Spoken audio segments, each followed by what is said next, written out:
तो भारत की तैयारी पाकिस्तान पर एक बड़ा प्रहार करने की, और लगातार फैसले ऐसे लिए भी जा रहे हैं। भारत सरकार ने पाकिस्तान से आने वाली चीजों पर अब पूरी तरह से बैन लगा दिया है, जिसका मतलब अब यह हुआ अब कोई भी चीज किसी भी तरह से पाकिस्तान नहीं जाएगी, ना ही वहां से यहां आएगी। वाणिज्य मंत्रालय ने कहा है कि अब पाकिस्तान से पूरी तरह से आयात प्रतिबंध कर दिया गया है।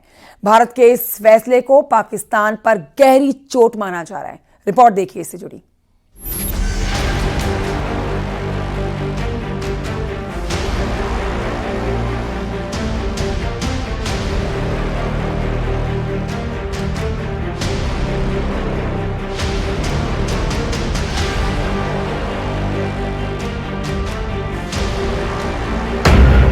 पानी बंद, दाना बंद, दवाई बंद, व्यापार बंद, बॉर्डर बंद, वीजा रद्द, मेडिकल वीजा समाप्त, नागरिकों की वापसी, डिजिटल स्ट्राइक, एयर स्पेस बंद। 22 अप्रैल को पहलगाम में हुए आतंकी हमले का परिणाम पाक को पालने वाले पाकिस्तान को कुछ इस तरह से मिला है। देश की सरकार ने पाकिस्तान पर ऐसे बैन लगा दिए हैं जिससे उसकी कमर टूट जाएगी, उसे एक गहरा आघात लगेगा।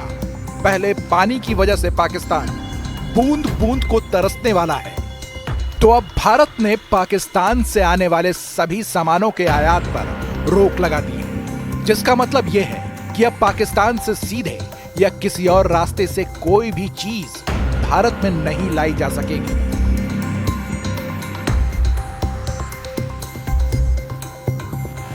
सरकार के मुताबिक ये फैसला देश की सुरक्षा और जनता के हित में लिया गया है।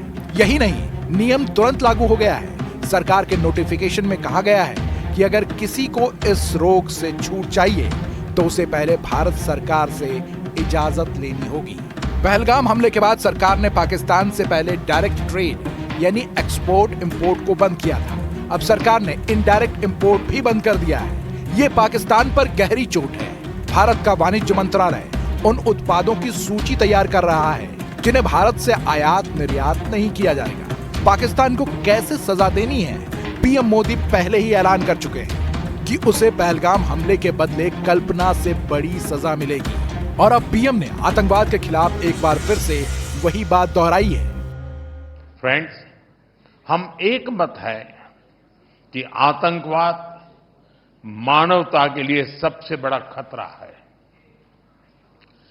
पहलगाम में हुए आतंकी हमले में मारे गए लोगों के प्रति राष्ट्रपति लॉरेंसो और अंगोला की संवेदनाओं के लिए मैं उनका आभार व्यक्त किया।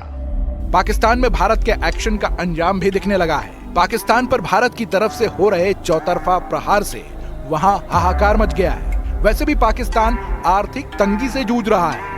कर्ज, मुद्रास्फीति और आंतरिक अस्थिरता पाकिस्तान को खोखला कर चुकी है। ऊपर से भारत के लगाए प्रतिबंधों से पाकिस्तान की बची खुची अर्थव्यवस्था ध्वस्त होने वाली है। ऐसा इसलिए क्योंकि वो ज्यादातर भारत पर निर्भर है। दोनों देशों के बीच व्यापार प्रतिबंध होने से पहले भारत मुख्य रूप से कपास, केमिकल, फूड प्रोडक्ट्स, दवाइयां और मसाले निर्यात करता था। इसके अलावा चाय, कॉफी, रंग, प्याज, टमाटर, लोहा, इस्पात, चीनी, नमक और ऑटो पार्ट्स जैसी चीजें भी तीसरे देशों के माध्यम से भेजता था।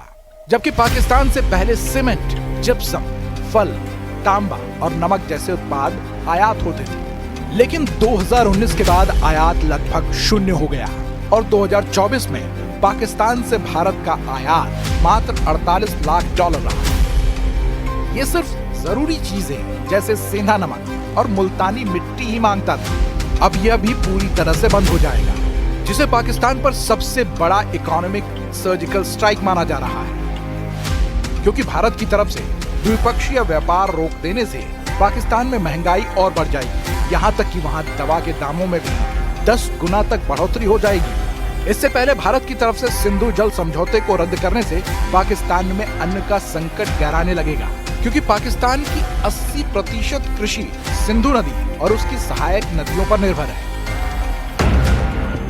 भारत द्वारा पानी रोकने से सिंधु प्रांत और पंजाब में फसल उत्पादन में 20 से 30% तक की कमी हो सकती है, जिससे खाद्य संकट और महंगाई बढ़ेगी। कराची और लाहौर जैसे शहरों में पीने के पानी की कमी भी गहरा सकती है और पाकिस्तान की पत्ती भी गुल हो सकती है। पहलगाम हमले के बाद भारत के एक्शन से घबराए पाकिस्तान ने भारतीय एयरलाइंस के लिए अपना हवाई क्षेत्र बंद कर दिया था, जिसके बाद भारत ने भी पाकिस्तानी विमानों के रास्ते बंद कर दिए, जिसका असर पाकिस्तान पर खासा देखने को मिलने लगा है। यही नहीं, बंदरगाह पर पाकिस्तानी जहाजों को भी बैन कर दिया गया है। इसके साथ ही भारत ने पाकिस्तान पर डिजिटल स्ट्राइक भी की। पाकिस्तान के यूट्यूब चैनल और सोशल मीडिया अकाउंट को ब्लॉक कर दिया गया है। इसके अलावा विश्व के मंच पर भी पाकिस्तान को घेरा जा चुका है। पहलगाम हमले के लिए पाकिस्तान को जिम्मेदार ठहराते हुए संयुक्त राष्ट्र और 13 विश्व नेताओं को सबूत दिए हैं, जिसके चलते कई ताकतवर देशों ने आतंक के खिलाफ भारत का साथ देने का ऐलान भी कर दिया है। यानी पहलगाम हमले के बाद पाकिस्तान पर हर तरफ से भारत प्रहार कर रहा है।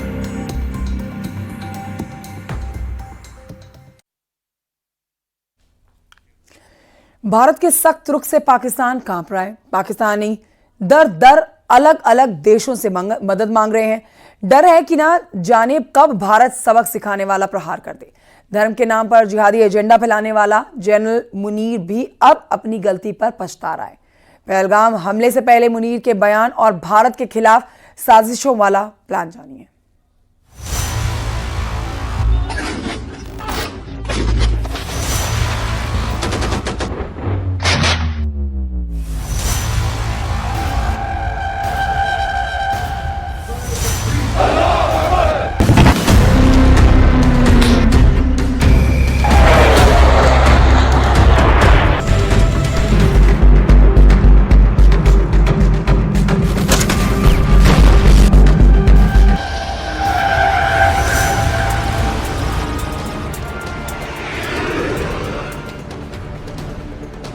पाकिस्तानी सेना प्रमुख जनरल आसिम मुनीर, एक नाम जो आज भारत और पाकिस्तान के बीच तनाव की आग में केंद्र में है। पहलगाम आतंकी हमले के बाद भारत के सख्त रुख से डरा ये जनरल कहां मदद की भीख मांग रहा है, कैसे धर्म के नाम पर जिहादी एजेंडा फैला रहा है और भारत के खिलाफ साजिशों का मास्टरमाइंड कैसे बना। आइए खोलते हैं इस कहानी के काले पन्ने। 22 अप्रैल 2025 पहलगाम में 26 पर्यटकों की हत्या। भारत ने ठहराया पाकिस्तान को जिम्मेदार। पहलगाम में हुए आतंकी हमले ने पूरी दुनिया को हिलाकर रख दिया। 26 मासूम पर्यटकों की हत्या के पीछे भारत ने पाकिस्तान को जिम्मेदार ठहराया और सारा ध्यान गया general Asim Munir. Government stance on Kashmir is absolutely clear. It was our jugular vein. It is our jugular vein. We will not forget it. And we will not leave our Kashmiri brethren in their heroic struggle, what they are waging against the Indian occupation.